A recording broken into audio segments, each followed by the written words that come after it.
Hello, chemistry students, and if you've made it to this problem, awesome. There are a few elite that are making it to the very end and getting nearly all these correct. I have been putting in assignments and scaling it. I don't know if you've noticed, but in order to get 100%, you don't have to get all the problems, and anything you go over the threshold, you will get bonus for. So many students are getting bonus, and I like to see students striving to get excellence and to get them all correct. Oh, thank you, Luke. Yeah. So we're gonna do. Daddy watches fly. Oh, okay. Oh, yeah, she's flying. So we are going to do problem 26. It is one of the toughest problems in the unit, and will clearly be part of the bonus points that are involved with this unit. And I haven't set the threshold yet, but it's yeah, clearly in the bonus realm for this one. So here it is, and it's actually a shame that we won't be doing this lab that I have made that we do every year. It's called titration of aspirin. We actually find out how much of the actual ingredient are we getting out of it, the active ingredients. Sorry, we're trying to, what percentage of this pill are we getting out of this, because these pills don't contain just the active ingredient. They have other things like salt and sugar and just that sort of thing. So this is very much the same problem. This is very much a problem like how we would have done the lab. We would have dissolved our aspirin, crushed our aspirin and ethanol, and then we would have titrated it using a base, and then did this calculation to figure out how much of the active ingredient is in there. And then we compare them for a percent difference with the actual claimed active ingredient amounts. It's real world testing, and it's an awesome lab. But anyways, let's do the problem. It'll have to do for now anyways. So here we go. Composition of a mixture by acid-base titration. Okay, so we're given a 1 gram solid sample containing table salt. And table salt is not reacting. It's just to make a pill that is big enough and that it's a salt, NaCl is normal table salt. You would not, I guess this isn't necessarily even a pill, so I don't even know why I'm saying that, but it's just filler, so to speak. So the table salt, the 1 gram, is the total, like consider it as a vitamin or whatnot, and that's the entire size of it. Okay, so 1 gram. This acid is how much we want to know is in this total, right? This total sample of 1 gram. Okay, what's the percent mass of this in the 1 gram sample? So at the end, we're going to divide by 1, which is simple to find the, and then times by 100 to get our percent. All right, well, we need a reaction if we're doing a titration, and there's our pair, right? So we need our reaction. I am busy. Give me a few minutes and I'll be done. So we have our acid. Ooh, nice, thank you. But I have to put it in my big box. Okay, there's our acid. Our base is this here, NaOH. Oh, you got it, Luke? Alright. Yields H2O plus I'll write this one down here. NaC6H5O7. And that's citrate, because if this is citric acid, it becomes 8 citrate. And the citrate ion, I would assume you would all have to look it up. This is citrate ion on a C6H5O7, and it's a -3. So citrate ion is C6H5O7, and it is a 3-.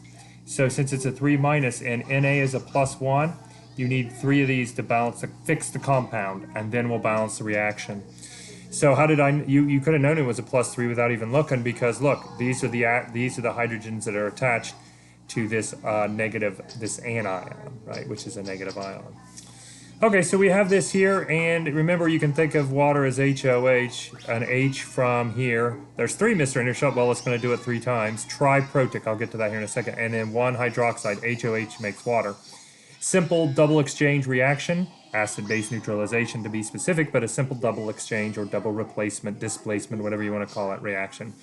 So the Na goes with this, you had to fix a compound. The H goes with the OH, but let's balance it. 3 sodiums, we need 3 sodiums. Let's do it in a different color. Black, how about? And then 3 OHs, so we need 3 OHs, right? So it's 3 here. And we have 3 from this. See, there's 3 from this. And we have 1 of these, and we have 1 of this. I balance by moving the groups. I went pretty quickly because we've done that many, many times. You can double check if you want, but it's 1, 3, 3, 1, according to my stuff here. So, okay, so now let's go on to this. It is, back to triprotic, sorry. Triprotic, what is the prefix tri meaning? 3. So triprotic acids give off 3 hydrogens. Look, there they are. Those are the 3. 1, 2, 3. HCl would be monoprotic, or you can just, and so it's just 1. H2SO4, which is sulfuric acid, one of the most common industrial chemicals used in the world, is diprotic. Now, diprotic and triprotic can also be called polyprotic, which just means many.